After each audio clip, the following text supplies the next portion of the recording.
नमस्कार, मैं हूं नगमा। आप देख रहे हैं प्राइम टाइम और आज जिक्र उस विवाद का जो गाहे बगाहे भारतीय सियासत में उठ ही जाता है और उसे और गर्मा देता है। ये विवाद है स्वतंत्रता सेनानी विनायक दामोदर सावरकर की भूमिका से जुड़ा। हर पार्टी सावरकर की भूमिका को अपनी विचारधारा की नजर से देखती है या अपने नैरेटिव में सूट करती है, उसकी फिटिंग करती है। सावरकर को एक घोर दक्षिणपंथी और हिंदुत्ववादी विचारक माना जाता है। यही वजह है कि कांग्रेस और वामपंथी पार्टियां उनकी भूमिका को लेकर कई जगह सवाल खड़े करती रही हैं। उधर बीजेपी और अन्य दक्षिणपंथी पार्टियां सावरकर की भूमिका पर सवाल खड़े करने पर घोर ऐतराज जताती रही हैं। इस मुद्दे पर और बात करने से पहले आजादी के आंदोलन के दौरान सावरकर की भूमिका से जुड़े कुछ तथ्य जान लेते हैं। सावरकर को देशद्रोह और हत्या के लिए उकसाने के एक मामले में 13 मार्च 1910 को लंदन के विक्टोरिया स्टेशन पर गिरफ्तार किया गया।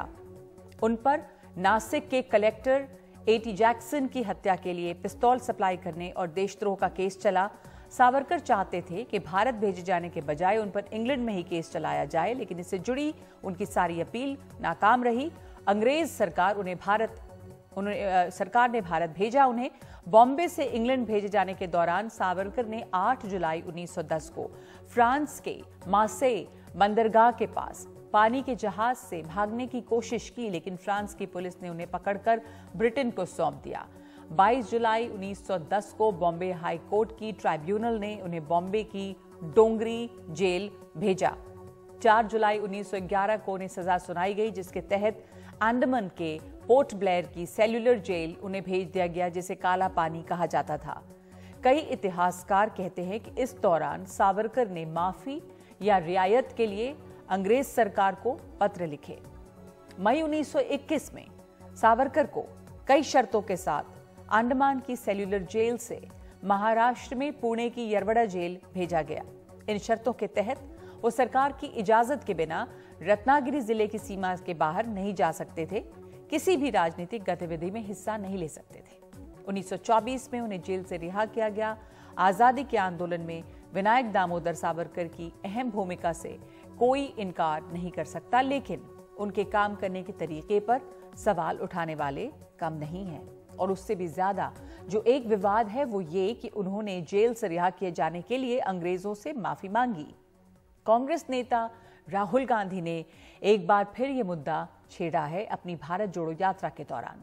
राहुल गांधी की इस सिलसिले में टिप्पणी पर खुद महाराष्ट्र में कांग्रेस के सहयोगी शिवसेना उद्धव गुट ने असहमति जताई है। हालांकि उद्धव के बयान के बाद राहुल गांधी ने सावरकर पर अपनी बात फिर दोहराई। उधर शिवसेना, शिंदे गुट और बीजेपी ने तो इसके लिए कई जगह इसके खिलाफ में विरोध प्रदर्शन किए और राहुल गांधी की यात्रा पर रोक लगाने की मांग की है। सावरकर जी 2-3 साल उनको अंडमान में बंद कर दिया। उन्होंने चिट्ठी लिखनी शुरू कर दी, हमें माफ कर दो, जो भी हमसे चाहते हो ले लो, बस मुझे जेल से निकाल दो। 15 नवंबर को महाराष्ट्र के वाशिम में बिरसा मुंडा की जयंती पर बात करते हुए कांग्रेस नेता राहुल गांधी की इस टिप्पणी का विरोध शिवसेना के एकनाथ शिंदे गुट ने किया। ठाणे में राहुल गांधी के खिलाफ प्रदर्शन करने के साथ ही सांसद राहुल शेवाड़े ने भारत जोड़ो यात्रा पर रोक लगाने की मांग की। मैं महाराष्ट्र के मुख्यमंत्री और उप मुख्यमंत्री से अपील करता हूं कि भारत जोड़ो यात्रा को महाराष्ट्र में रुकवाना चाहिए। ये बताना चाहिए कि महाराष्ट्र में कानून का राज चलता है और ये सावरकर के विचार का राज्य है। रणजीत जी सावरकर। उप मुख्यमंत्री देवेंद्र फडणवीस ने भी राहुल गांधी के इस बयान का विरोध किया। साथ में आदित्य ठाकरे के भारत जोड़ो यात्रा में शामिल होने पर भी सवाल उठाया। मैं विचार कर रहा था कि स्वर्ग में बाला साहब ठाकरे पर क्या गुजर रही होगी जब वो देख रहे होंगे कि राहुल गांधी के साथ आदित्य ठाकरे पदयात्रा कर रहे हैं। उद्धव ठाकरे ने जहां राहुल गांधी का सावरकर को लेकर दिए गए बयान का विरोध किया, तो वहीं वो बीजेपी पर भी हमलावर रहे। स्वतंत्रवीर सावरकर, उनके बारे में हमारे मन में, दिल में श्रद्धा और प्रेम है, निष्ठा है। वो ऐसे जाएगी नहीं, जाने वाले नहीं, और कोई भी जितना भी प्रयत्न करे तो उसको हम हटने नहीं देंगे। लेकिन साथ ही साथ जिन लोगों का स्वातंत्र संग्राम जाने ना 75 साल पूरे हो गए, उसके पहले जो भी हमें सवाल कर रहे हैं उनका योगदान क्या है स्वतंत्रता के लिए, क्या उनके कितने लोग अंदर गए थे, जेल में गए थे, और कितने लोगों ने बलिदान किया है, जिनका कोई योगदान नहीं रहा, ऐसे लोगों को अधिकार नहीं स्वतंत्र वीर सावरकर के बारे में हमें सवाल पूछने का। गुरुवार को राहुल गांधी से जब दोबारा सावरकर पर सवाल पूछा गया तो उन्होंने मीडिया के सामने एक चिट्ठी पेश कर बताया कि सावरकर ने अंग्रेजों से माफी मांगी थी और वो केवल सच बता रहे हैं। ये मेरे लिए सबसे जरूरी डॉक्यूमेंट है। ये देखा आपने, दिख रहा है आपको? और इसमें आप देख लीजिए, ये सावरकर जी की चिट्ठी है जिसमें उन्होंने अंग्रेजों को लिखा है, और मैं पूरी चिट्ठी आपको पढ़नी होगी, देख लीजिए, मैंने हाईलाइट भी कर रखी है, मगर मैं सिर्फ आखिरी लाइन पढ़ना चाहता हूं। सर, मैं आपका नौकर रहना चाहता हूं। ये मैंने नहीं लिखा, ये सावरकर जी ने लिखा है। महाराष्ट्र की राजनीति में सावरकर को लेकर विवाद होते रहे हैं, लेकिन जिस तरह से पहले आदित्य ठाकरे राहुल गांधी के साथ भारत जोड़ो यात्रा में चलते नजर आए और बाद में उद्धव ठाकरे ने अपने आप को राहुल गांधी के सावरकर के बयान से तो अलग किया, लेकिन बीजेपी पर भी वो हमलावर रहे, उससे ये तो साफ है कि आने वाले समय में महाविकास आघाड़ी में उद्धव ठाकरे और कांग्रेस साथ में रहेंगे। लेकिन दूसरी तरफ बीजेपी और एकनाथ शिंदे गुट की कोशिश होगी कि वो बार बार इस मुद्दे को उठाते रहें। मुंबई से कैमरा पर्सन संजय मंडल के साथ सोहित मिश्रा, एनडीटीवी इंडिया। वैसे विनायक दामोदर सावरकर पर कांग्रेस के नेताओं के ऐतराज भले ही बहुत पुराने हों, लेकिन ये भी सच है कि 1970 में तत्कालीन इंदिरा गांधी सरकार ने सावरकर के नाम पर डाक टिकट निकाला। 1980 में सावरकर की जन्मशती के मौके पर तत्कालीन प्रधानमंत्री इंदिरा गांधी ने जन्मशती समारोह के आयोजकों को लिखी चिट्ठी में सावरकर के योगदान की तारीफ की थी। उसमें लिखा था, मुझे 8 मई 1980 की आपकी चिट्ठी मिली है। ब्रिटिश सरकार के खिलाफ वीर सावरकर के साहसिक प्रतिरोध का हमारे स्वतंत्रता आंदोलन के इतिहास में अपना अलग स्थान है। मैं देश के इस उत्कृष्ट सपूत के जन्मशती समारोह के आयोजन की कामयाबी की कामना करती हूं। सावरकर समर्थक अब कांग्रेस नेता राहुल गांधी को उनकी ही दादी की लिखी ये चिट्ठी और उनके द्वारा सावरकर के नाम पर जारी डाक टिकट की याद दिला रहे हैं। राहुल गांधी का कहना है कि सावरकर ने अंग्रेजों को दया याचिका में I want to remain your obedient servant लिखा। राहुल गांधी ने इसका तर्जुमा इस तरह किया कि सर, मैं आपका नौकर रहना चाहता हूं।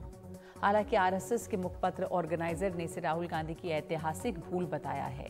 ऑर्गेनाइजर ने लिखा है कि पुराने जमाने में अंग्रेजी पढ़े लिखे लोग अपनी चिट्ठी के अंत में विनम्रता के तहत योर ओबीडिएंट सर्वेंट का इस्तेमाल करते थे।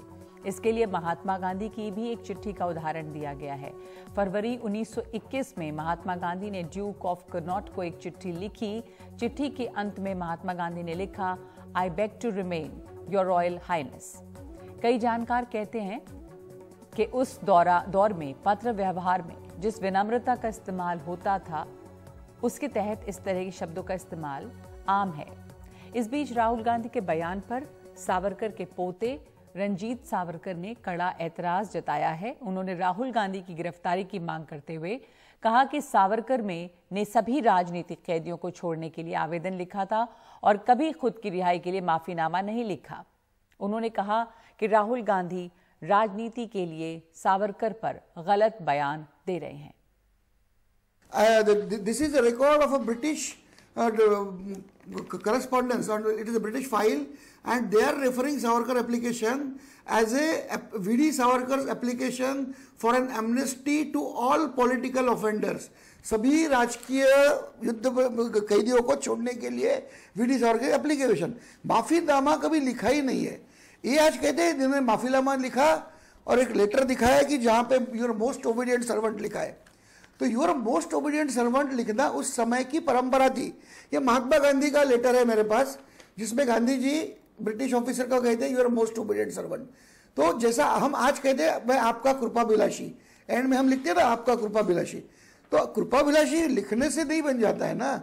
तो ऐसे लेटर दिखा के कहते माफी मांगी, देयर इज नो माफीनामा, this is the truth, because है ही नहीं माफीनामा, तो कहाँ से निकालोगे। तो ब्रिटिश तो कहते हैं जनरल एमनेस्टी पिटिशन थी, तो ये बार बार वही झूठ बोलते रहते हैं। और जो सावरकर अगर खुद कमाते तो करोड़ों कमाते थे, तो उनके ऊपर ऐसे हास्यास्पद आरोप लगाते हैं और एक कोई लेटर दिखा देते हैं कि जहाँ पे नीचे मोस्ट ओबेडिएंट सर्वेंट, ये तो प्रोटोकॉल ऑफ द डे था, तो उसके ऊपर, और गांधी जी ने भी लिखा था। अच्छा, सावरकर जी ने तो कभी नहीं लिखा कि मैंने ब्रिटिशों की सेवा की। ये मेरे पास 1920 का गांधी का खत है, सभी भारत में रहने वाले ब्रिटेन वासियों को लिखा था। उन्होंने कहा है कि भारत में रहने वाले सभी लोगों से सबसे ज्यादा सेवा गए 29 साल में मैंने की है। उनका लेटर है, it is published in complete works of Mahatma Gandhi. ये पहले अपने नेताओं ने क्या किया वो पढ़े और फिर बाद में सावरकर जी जैसे एक तेजस्वी व्यक्ति पे प्रहार करे। नहीं, even they are not being retrofitted. एक सिलेक्टिव कोई भी एक, जैसे वो होल लेटर से एक मोस्ट ओबीडिएंट सर्वेंट ले लो और मैं आपका सेवक बनना चाहता हूं, मैं आपका नौकर बनना चाहता हूं, वाजी का है उन्होंने। तो ये तो मतलब एक लाइन, एक वर्ड कहीं से पकड़ो और उसी को चलाओ, ये बहुत गलत चीज है, क्योंकि उनको लगता है लोग पढ़ते नहीं, लोग पढ़ते हैं। और ये राजनीति में सबसे गलत है। ये आज के स्वार्थ के लिए आप जिन्होंने त्याग किया उनको त्याग पे आप शक करें। 27 साल भारत का कोई भी एक भी नेता दिखाओ, इतने 14 साल उन्होंने अंडमान में, 11 साल अंडमान, 3 साल भारत में, इतने बेदर्दी से उन्हें तड़पाया गया। और कांग्रेस के नेताओं को 5 स्टार कारावास, इनकी कंपेरिजन नहीं हो सकती। तो इन्होंने कुछ बोलने का हक नहीं है इन्हें अपने राजनीति के लिए। इतिहास में किसी भी बड़ी शख्सियत को लेकर कई तरह की राय बनती है, अलग अलग लोग अलग अलग राय रखते हैं। तो हिंदुस्तान की राजनीति में अक्सर उठ जाने वाले इस मुद्दे पर भी ये अलग अलग विचारधाराओं की टकराव है जो हर बार एक नया विवाद खड़ा करती है। क्या सही है क्या गलत, इसका फैसला इतिहासकारों को करना चाहिए। लेकिन इस मुद्दे पर बात करने के लिए हमारे साथ हैं आज समाजशास्त्री प्रोफेसर बद्री नारायण, विजय चोरमारे वरिष्ठ पत्रकार, कांग्रेस प्रवक्ता सुप्रिया श्रीनेत और बीजेपी प्रवक्ता आसिफ भामला। सुप्रिया श्रीनेत, आपसे शुरुआत करना चाहती हूँ। राहुल गांधी की भारत जोड़ो यात्रा महाराष्ट्र में है। बीजेपी की तरफ से ये आरोप लगे हैं, कई जगह ये बात उठी है कि चूंकि वो महाराष्ट्र पहुंचे इसलिए उन्होंने वीर सावरकर का जिक्र किया, उनके ऊपर फिर से बयान दिया, जबकि भारत जोड़ो यात्रा में ज़्यादातर वो बेरोजगारी और इन चीज़ों की बात कर रहे हैं, गरीबी की। तो यहाँ पर सिर्फ इस यात्रा के ऊपर और फोकस लाने के लिए या एक बज कहें, पॉलिटिकल बज क्रिएट करने के लिए महाराष्ट्र में उन्होंने ये कहा है। मूर्खता पर मैं जवाब नहीं दूंगी, लेकिन चलिए उन्होंने ये तो स्वीकार लिया कि बात हम बेरोजगारी और महंगाई की कर रहे हैं, वो दो मुद्दे जिससे उनका कोई वास्ता नहीं है, लेकिन हिंदुस्तान की जनता तबाह है। आपने एक अपने इंट्रोडक्शन में एक बात कही जिसमें आपने कहा कि इसका फैसला इतिहासकार करेंगे। इतिहासकार कोई रॉकेट साइंटिस्ट नहीं है, इतिहासकार इतिहास ही पढ़ता है और मैं भी इतिहास की स्टूडेंट रह चुकी हूँ। तो मुझे लगता है कि इतिहास में तथ्यों को तोड़ना मरोड़ना नहीं करना चाहिए। आपकी किसी में श्रद्धा हो सकती है, आप किसी को अपना आका अपना आराध्य मान सकते हैं, आप तो उनके साथ बहुत गलत कर रहे हैं। मैं तो पहले कुछ बोलने से पहले ये बता देना चाहती हूँ कि सावरकर जी ने तो बोला कि गाय एक पशु है, उसको पूजा मत करो। मैं नास्तिक हूं, मैं रैशनलिस्ट हूं, मैं रिलीजन को नहीं मानता। उन्होंने तो तमाम बातें कही कि जो आरएसएस में चला जाता है वो यूजलेस बन जाता है, आगे कुछ हो ही नहीं पाता है उसका। उन्होंने भारत को पितृभूमि का, उन्होंने कहा ये मातृभूमि में मैं यकीन नहीं करता हूं। अब इन सब बातों में क्या है कि वो हिंदुत्व को नकार रहे हैं, वो अपने आप को रैशनलिस्ट बता रहे हैं और ये उनको हिंदुत्व आका बता रहे हैं। छोड़िए उस बात को। 11 जुलाई 1911 को वो जेल पहुंचे और 29 अगस्त 1911 को उन्होंने अपना पहला, अब आप इस विषय को बात करें, इतनी लंबी पुरानी बात है। बीच में मत बोलिए, बीच में मत बोलिए, क्योंकि फिर मैं आपको नहीं बोलने दूंगी। मैं बोल रही हूँ फिर आप बोलिएगा, ये इसका चलन होता है। 1911 में लिखा, 13 में लिखा, 14 में लिखा, 18 में लिखा, 20 में लिखा। और उन्होंने सिर्फ योर ओबीडिएंट सर्वेंट नहीं लिखा, उन्होंने लिखा योर प्रोडिगल सन रिटर्न्स। उन्होंने ये भी लिखा कि मैं और मेरा भाई एक इलाके के बाहर नहीं जाएंगे। 1923 के बाद सावरकर की स्वतंत्रता आंदोलन में क्या भूमिका थी ये मैं जानना चाहती हूँ। 1937 में वो दो देशों की बात करते हैं, हिंदू मुसलमान देशों की।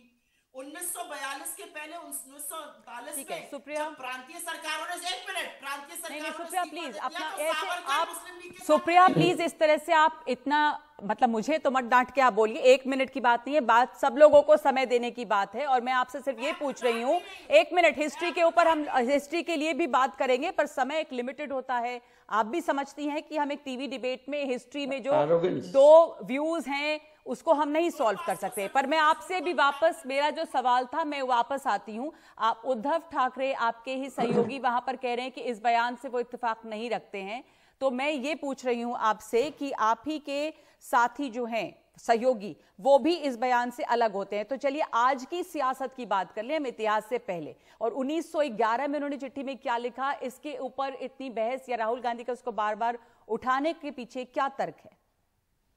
मैं समझ नहीं सकती आप क्या बात कर रही हैं। 1911 को वो अपना प्रोडिगल सन बताकर कह रहे हैं कि मैं सिर्फ पूछ रही हूँ कि भारत जोड़ो यात्रा के दौरान इस बात को उठाने के पीछे क्या रखते हैं? आगे मुझे बोलने दीजिए। हाँ, मैंने सवाल पूछा है, बोलिए आप। 1911 में और 1923 तक जब तक वो रिहा नहीं होते, वो कहते हैं कि मेरा ब्रिटिश हुकूमत में पूरी आस्था है, इससे अच्छा गवर्नेंस का मॉडल कोई नहीं हो सकता। 1923 के बाद वो स्वतंत्रता आंदोलन की तरफ मुंह मोड़कर देखते नहीं है। वो मुस्लिम लीग के साथ मिलकर, जबकि पाकिस्तान का प्रस्ताव पारित होने के बाद वो सरकारें चलाते हैं NWFP सिंध और बंगाल में, और आप कह रही हैं हम सवाल नहीं उठाएंगे। मैं नहीं कह रही हूँ आप सवाल नहीं उठाइए, मैं कह रही हूँ भारत जोड़ो यात्रा के दौरान इसका तर्क क्या है। सवाल भले उठाइए, मैं ये नहीं कह रही हूँ सवाल तो बार बार उठे, ये विवाद भी उठ रहा है। मैं पूछ रही हूँ अभी उद्धव ठाकरे ने भी इसके ऊपर अपने को अलग किया है, उस पर अब जवाब आपसे पूछ रही थी। ऐसा है कि हम निवाला नहीं है ना, हम और शिवसेना, ठीक है, हमारा एक वैचारिक तथ्य है, हम किसी चीज में यकीन करते हैं वो नहीं करते हैं। ठीक है, ठीक है। फिर जो सावरकर के समर्थक हैं, उनके विचार को जो मान रहे हैं, उनके समर्थक हैं, वो कई बार ये भी सवाल, पहले भी विवाद आया, राहुल गांधी ने पहले भी कमेंट किया, राजनाथ सिंह ने भी उसके ऊपर बोला, पिछले साल की बात है। ये भी पूछा जाता है कि इंदिरा गांधी ने उनकी तारीफ की, इंदिरा गांधी ने कोमेमोरेटिव स्टैंप उनके नाम पे जारी किया 1970 में। बहुत बढ़िया सवाल आपने पूछा, इसका मैं जवाब दूंगी, क्योंकि व्हाट्सएप और फेसबुक यूनिवर्सिटी से इसका जवाब नहीं मिल पाएगा, वहां पे भ्रांतियां फैलाई जाती हैं। जो क्लासिफाइड फाइल सावरकर पर खुली वो इसके बहुत बाद खुली, वो 84 के एक्चुअली बाद खुली। क्लासिफाइड फाइल्स में दूध का दूध और पानी का पानी, कच्चा चिट्ठा जो सावरकर का निकल कर आया वो शर्मसार करता है हमारे आजादी के आंदोलन को। और कुछ भी बोलने से पहले मैं एक आपको फोटो दिखा देना चाहती हूँ, इसका जवाब जरूर लीजिएगा भारतीय जनता पार्टी से।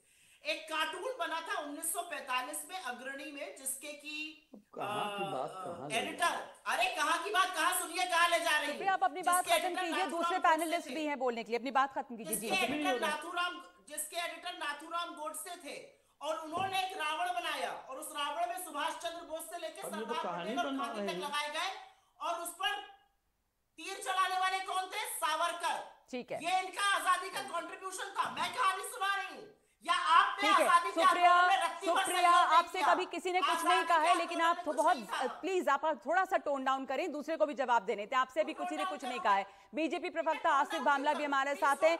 आसिफ, सुप्रिया प्लीज, आसिफ भामला, मैं आपका जवाब चाहती हूँ इस पे। एक तर्क ये भी है कि जिस बात को लेकर राहुल गांधी अभी कह रहे हैं, सर्वेंट वाली बात, एक तर्क आया ये भी कि उस जमाने में इस तरह से लिखने की शायद एक परंपरा थी, लेकिन आपको इस समय राहुल गांधी ने कहा, उस पर आपकी क्या टिप्पणी? मैं चाहूंगा कि जितना समय सुप्रिया ने इतिहास बताया, सुप्रिया ने बहुत सारी बातें बताई, स्वतंत्रता आंदोलन, जितना समय उन्हें दिया कृपा करके उतना ही समय आप बोलना तो शुरू कीजिए सर, आप लोग समय को लेकर झगड़ा कर लेते हैं। नहीं, मेरा कहने का मतलब यह है कि राहुल जी ये इस किस्म की चीजों से कोई पहली बार नहीं है। आप देखते होंगे कि इसके पहले आदरणीय देश के पंतप्रधान नरेंद्र मोदी जी के बारे में पूरे विश्व में, अन्य देशों में, राज्यों में जाकर उनकी बुराइयां की, उनके खिलाफ उन्होंने छातियां पीटी, कई सारी बातें की, लेकिन वहां उन्हें कोई प्रतिशत मिला नहीं। अब वो फिर से लौटे हिंदुस्तान, अपने यात्राओं से थककर अब यहाँ पर यात्रा कर रहे। अरे भाई भारत जोड़ो, लेकिन महाराष्ट्र में, और महाराष्ट्र जुड़ा हुआ है और महाराष्ट्र में बहुत सुख शांति है। यहाँ आप आके फितना न फैलाइए। यहाँ पर जो है हम चैनो अमनो अमान से कर रहे हैं, और ये दोनों जो है बाला साहब की सेना और भारतीय जनता पार्टी खूब अच्छे से विकास का काम करके एक अच्छी साझा सरकार चला रहे हैं। हमें अपना काम करने दीजिए। आपके पूरे कार्यकर्ता, आमदार, खासदार, सारी क्राउड और लोगों को इकट्ठा करके, सुप्रिया, आपको बीच में किसी ने टोका नहीं था, आपने मना भी किया था, तो अब आप उनको सुन लीजिए। नहीं, प्लीज उनका वॉइस फेडर डाउन करिए, otherwise I won't do this. नहीं, उनको मैंने नहीं बोला बीच में, मैंने नहीं बोला बीच में, सुन लीजिए प्लीज। मैंने नहीं बोला बीच में। आसिफ बोलिए, आसिफ भांगड़ा। पूरे इनके आमदार, खासदार, सारी जनता जनार्दन जमा कर इकट्ठा हुए, लेकिन देखा कि कोई प्रसिद्धि मिली नहीं। एनडीटीवी ने कितना कवर किया, दूसरे चैनल ने कवर, तो अब क्या किया जाए प्रसिद्धि हासिल करने के लिए? तो ये एक मुद्दा लाइए जो जिससे विभाजन हो, हिंदू भावना को ठेस पहुंचे। महाराष्ट्र में आकर इस किस्म के जो है महाराष्ट्र की सपूत का अपमान करना, मैं समझता हूं ये निंदनीय है, और मैं समझता हूं ये अशोभनीय और अक्षमी है। मैं ये पूछना चाहता हूं कि 13 साल जिस व्यक्ति ने हाउस अरेस्ट काटा, 14 साल जेल काटा, एक स्वतंत्र संग्रामी जो एक जिसे लोग भारत का लाल मानते थे, और जिन्हें स्वयं इंदिरा जी ने इतने मान सम्मान से उनका अभिमान कहते हुए भारत का फाइल्स डिक्लासिफाई नहीं हुई थी तब। देखिए, आप स्वयं अपने ही पार्टी के इंदिरा जी, जिसका आदर पूरे विश्व में है, उन्हीं का आप खंडन कर रही है इसी चैनल पे। खैर वो उनका मसला है, मैं उसमें जाना नहीं चाहता। मैं दे रहा हूं, आप आइए ना। उन्होंने कहा, आसिफ भांगड़ा, उन्होंने पहले ही कहा कि तब फाइल्स डिक्लासिफाई नहीं हुई थी। और आसिफ भांगड़ा, एक मिनट प्लीज, फेडर डाउन करें, बीच में नहीं बोल रहे हैं आप। आसिफ भांगड़ा, मेरे सवाल सुन लीजिए। मैं आपसे पूछ रही हूँ कि आप क्या कहेंगे इस पर कि विनायक दामोदर सावरकर ने चिट्ठी तो लिखी थी, इतिहास में इसके अलग अलग ओपिनियन हो सकते हैं इसको लेकर, लेकिन अंग्रेजों की मदद का जो आरोप उन पर है, जिसमें चिट्ठी पे उनके दस्तखत हैं, उसमें कहा गया कि अगर वो डरते नहीं तो चिट्ठी पर दस्तखत नहीं करते। इस चिट्ठी है, ये हिस्टोरिकल फैक्ट है, इसका इंटरप्रिटेशन अलग अलग हो सकता है। देखिए, उसको आपने सेलेक्टिव जो है चीजें जोड़कर आप कोई भी बात कह सकते हो। उस टाइम पे ऑनर ऑफ द डे माना जाता था, most obedient servant. Mahatma Gandhi ji के भी ऐसे कई सारे पत्र के, उस पर हमें as a very rational human being मुझे नहीं लगता जाना चाहिए। सुनिए, आज भी हमारे महाराष्ट्र के उप मुख्यमंत्री आदरणीय देवेंद्र फडणवीस जी लिखते महाराष्ट्र का सेवक, तो ये एक जो है विनम्रता का प्रतीक है। पॉलिटिकल, ठीक है, इसके ऊपर एक पॉलिटिकल बहस है, पर हमारे पास 2 मेहमान और हैं, मैं उनके पास अब जाना चाहती हूँ। आसिफ भांगड़ा जी प्लीज, हमने सुनी आपकी बात, क्या क्या कहना चाहते हैं, मैंने सुनी आपकी बात। हमारे साथ प्रोफेसर बद्री नारायण है। प्रोफेसर बद्री नारायण, इस शोर शराबे के बीच में आवाज प्लीज नीचे रखिए, आप लोग अपनी आवाज नीचे रखिए प्लीज। आपने अपनी बात कही, सुप्रिया ने अपनी बात कही। प्रोफेसर बद्री नारायण, ये पॉलिटिकल हंगामे से अलग हमें मालूम है कि हिस्ट्री में, इतिहास में इसे लेकर अलग अलग व्यूज हो सकते हैं और हैं। सावरकर को लेकर बार बार कंट्रोवर्सी उभरती है। पहले भी राहुल गांधी ने कहा, राजनाथ सिंह उसमें बीच में पिछले साल उन्होंने बयान दिया था कि ये गलत फैलाया जा रहा है कि उन्होंने मल्टीपल मर्सी पेटिशंस जो हैं वो फाइल की थी, ब्रिटिश सरकार को भेजी थी। तो इस पर इतिहास में 2 बातें बटी हुई भी हैं, आपसे सुनना चाहूंगी।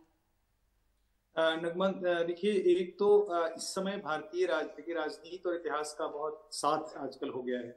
इतिहास एक तरह से इतिहास नहीं रह गया है, बहुत राजनीति से जुड़ गया है। और इस समय प्रतीकों की लड़ाई चल रही है भारतीय राजनीति में। कुछ के प्रतीक को अपना बना लीजिए, कुछ के प्रतीक को ध्वस्त कर दीजिए। तो ये एक ध्वस्तीकरण की प्रक्रिया भी चल रही है साथ साथ। लेकिन जो अगर आप हिस्टोरिकली देखें, एक तो टेक्स्ट का एनालिसिस की बात जो बार बार आ रही है कि भाई उस समय आपको याद होगा कि आज से 40-50 साल पहले गांवों के लोग भी पत्र लिखते थे, आपका सेवक से अंत होता था।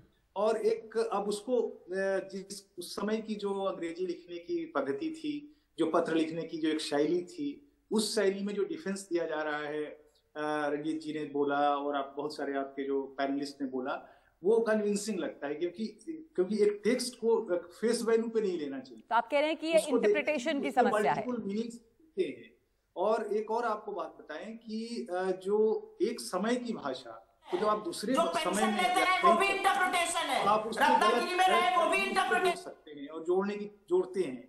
दूसरी बात, एक तो भाषा, दूसरी बात टेक्स्ट में क्या है, अगर ये मान भी ले, मैं कह रहा हूं कि अगर ये जो तर्क लाया जा रहा है अगर मान भी ले, तो सावरकर का इतना बड़ा कंट्रीब्यूशन है इंडियन फ्रीडम मूवमेंट में कि उस एक लाइन को लेकर के आप अपने ही प्रतीकों को खारिज कर रहे हैं। ओके, आप कह रहे हैं कि जो इनका कंट्रीब्यूशन है उस एक दो लाइन को लेकर क्या हम सावरकर के कंट्रीब्यूशन को खारिज कर सकते हैं? विजय चोरमारे। हाँ, क्या? हेलो जी, हम सुन सकते हैं आपको। अभी जो प्रोफेसर बद्री ने कहा कि सावरकर का बड़ा योगदान है स्वतंत्रता संग्राम में, क्या इस एक दो लाइन या माफीनामे को लेकर उस स्वतंत्रता संग्राम में उनके कंट्रीब्यूशन को हम खारिज कर सकते हैं? एक तो ये सवाल। दूसरा, अभी महाराष्ट्र में इस मुद्दे को उठाने को आप कैसे देख रहे हैं? नगमा जी, एक बात है कि योगदान है, उन्होंने सजा काटी है, मगर फिर 6-7 माफीनामे लिखे, ये भी सही है। सावरकर जी ने 6 माफीनामे लिखे, उनकी पत्नी ने 3 माफीनामे लिखे इंग्रज सरकार के लिए। ये वस्तु स्थिति है और ये तथ्य साथ लेकर ये मानकर ये आगे चलना पड़ेगा।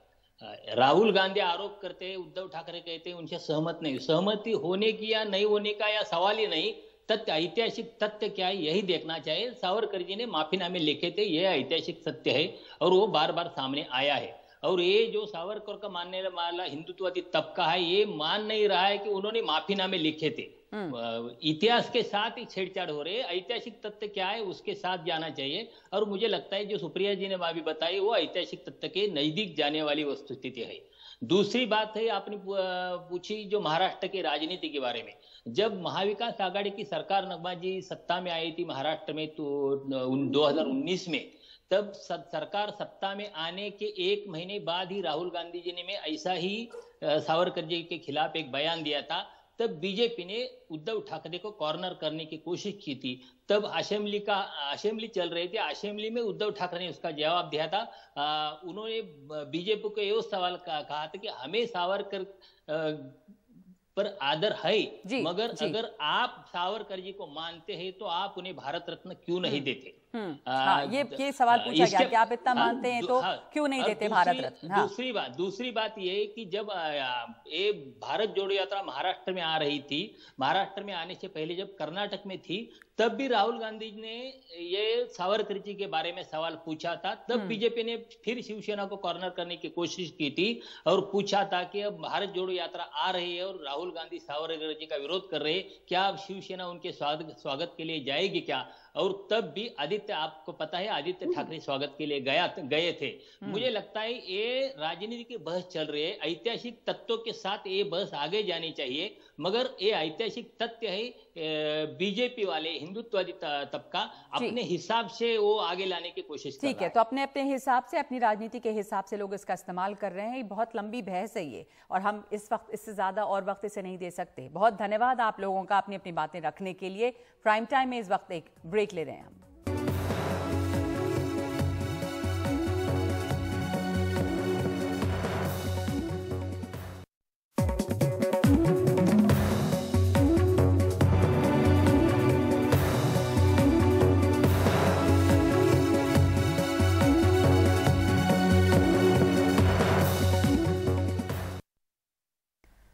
पश्चिम एशिया का देश इजरायल हमेशा से चुनौतियों से घिरा रहा। उसके सामने अपने आसपास के देशों की चुनौतियां ही नहीं है, बल्कि कुदरत भी इम्तिहान लेती रही है। इसके बावजूद अपनी जमीन पर इजरायल ने इतनी मेहनत की है कि उसे किसी चीज की कमी नहीं। इजरायल में पानी की किल्लत हमेशा से रही, लेकिन इस देश ने ऐसी तकनीक ईजाद की है जिससे वो हवा से पानी बना सके। यहाँ की एक कंपनी है वाटरजेन, जिसने ऐसी मशीन बनाई है जो हवा से पानी बनाती है। इस कंपनी ने अपनी ये मशीन कार में भी फिट कर दी है, यानी आपको पानी साथ ले जाने की जरूरत नहीं। आप कार से यात्रा करते रहिए, हवा से पानी बनता रहेगा। हमारे सहयोगी उमाशंकर सिंह की ये खास रिपोर्ट। ये कार किसी भी कंपनी की हो सकती है, लेकिन खास है इसमें लगी वो तकनीकी जिससे इस कार में पानी बनता है, शुद्ध पीने का पानी।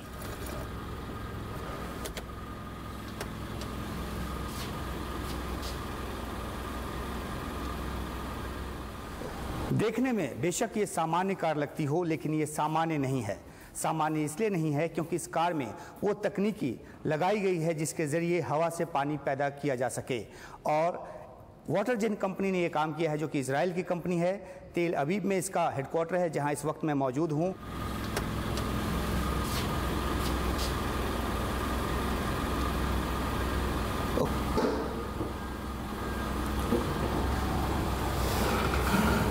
इस कार की डिक्की में उस उपकरण को लगाया गया है जो हवा में मौजूद नमी को सोखकर पानी बनाता है और यूवी के जरिए इस पानी को एकदम शुद्ध बनाया जाता है।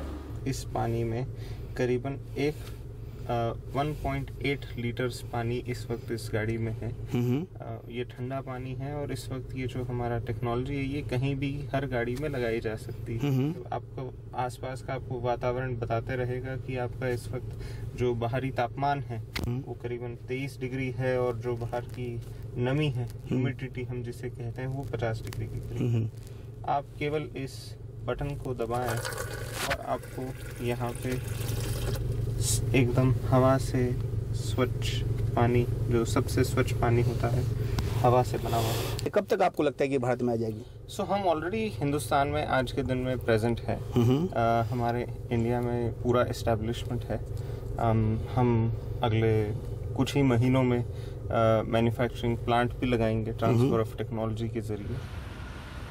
वाटरजेन कंपनी दुनिया के कई कार निर्माता कंपनियों के साथ बात कर रही है ताकि सभी कार में इसे लगाया जा सके। वाटरजेन कंपनी दरअसल कई सालों से हवा से पानी बनाने की तकनीकी पर काम कर रही है। कंपनी ऐसे वाटर जनरेटर बना चुकी है जो घरों और दफ्तरों में लगाई जा रही है।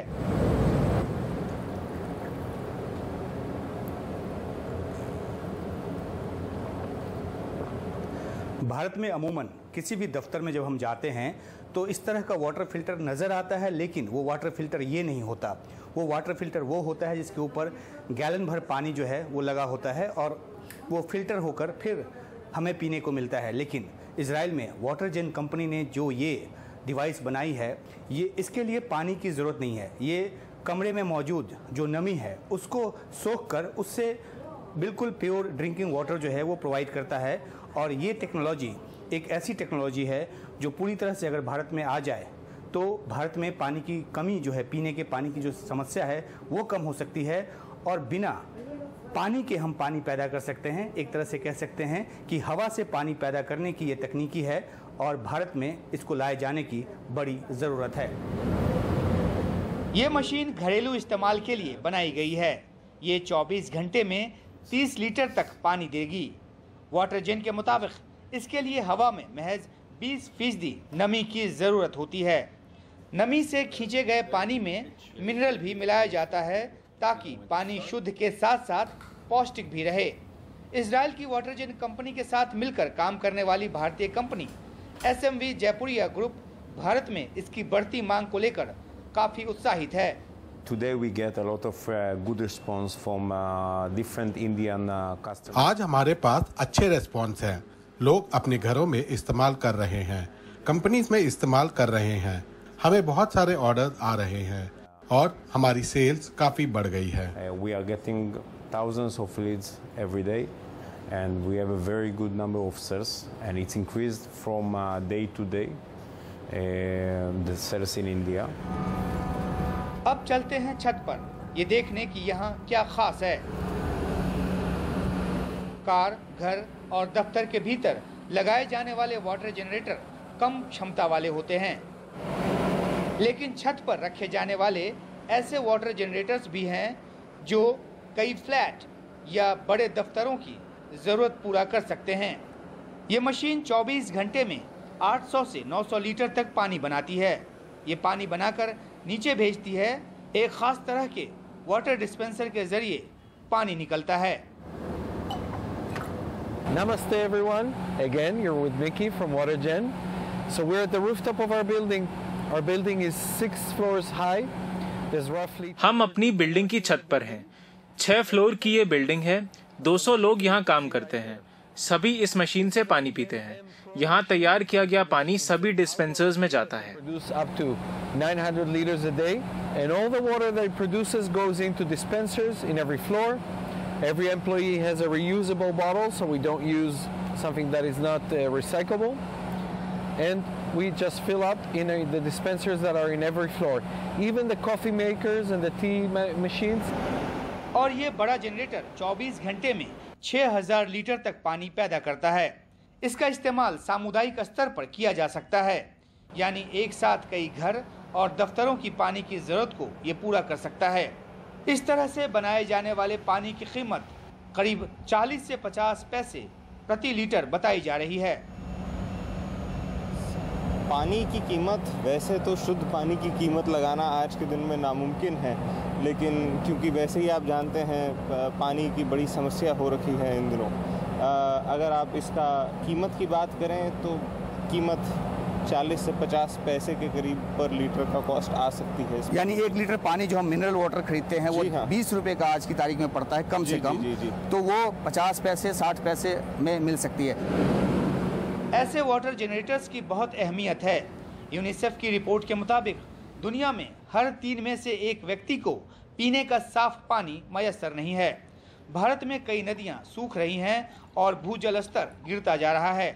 2050 तक पानी का संकट काफी खराब रूप ले सकता है। पानी की भारी कमी वाला इजराइल अपनी जरूरत के लिए जिन तकनीकों को बना और बढ़ा रहा है, जाहिर है उसका फायदा भारत जैसा देश बड़े पैमाने पर उठा सकता है। तो आप जो टेक्नोलॉजी ले रहे हैं, जो मशीन ले रहे हैं, उसका इस्तेमाल कहाँ करने जा रहे हैं? सर, हमने इस कंपनी का जॉइंट वेंचर किया है इंडिया में, और हम ये पूरी टेक्नोलॉजी हिंदुस्तान के सभी भाग्यों में फैलाना चाहेंगे। हम केवल खरीद ही नहीं रहे हैं, हम इसे हिंदुस्तान में भी बनाएंगे। इस चीज़ की मैन्युफैक्चरिंग हम इंडिया में सेटअप कर रहे हैं ताकि जल्द से जल्द हमारे देशवासियों को इस बेहतरीन टेक्नोलॉजी का फ़ायदा मिल सके।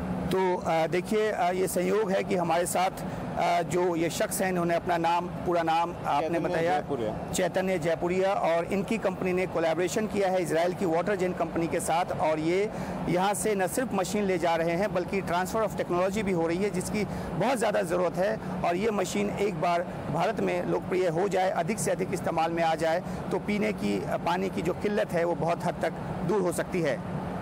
तेल अवीब से उमाशंकर सिंह, NDTV इंडिया।